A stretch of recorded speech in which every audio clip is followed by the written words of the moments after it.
Ever worked for a boss so crazy they felt like a sitcom character? Let me tell you about mine. When I moved to America at 21, my first boss felt like a character pulled straight out of a sitcom, somewhere between Michael Scott from The Office and a chaotic whirlwind of absolute madness. Let's call him Mr. K, an Asian American man who turned every single workday into a carnival of absurdity. For starters, Mr. K had this bizarre obsession with potato chips. A guy in a company truck would swing by and give him free bags, and mid-conversation, whether he was firing someone or explaining a project, he'd stuff his cheeks with chips like a squirrel, and then offer some to everyone around him. Speaking of firing people, the way he dealt with workplace drama was unique. Once, a coworker screamed something blatantly racist at me, and instead of a formal HR process, Mr. K just stormed over, grabbed her by the arm, and literally dragged her out the door. But it wasn't all seriousness with Mr. K. He loved nicknames. One coworker, a petite woman with wild, curly hair, became Cub,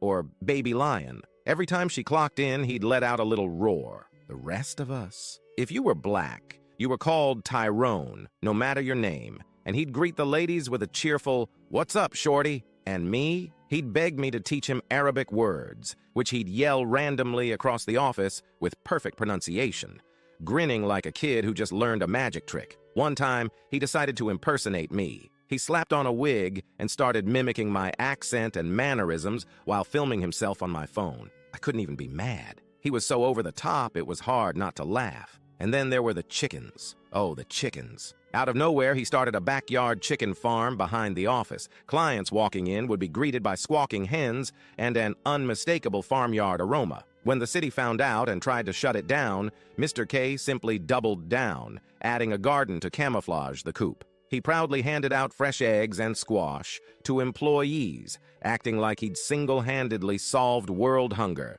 But perhaps my most scarring memory involves the day he asked me to help slaughter a chicken.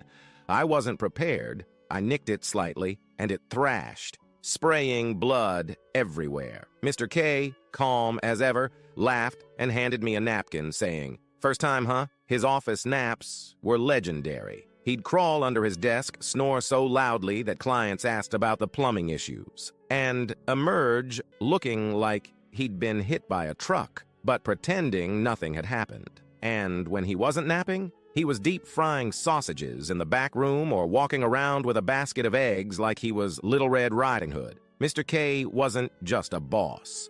He was an experience, a story, a walking meme. If you've ever had a boss you thought was out of this world, trust me, they've got nothing on Mr. K.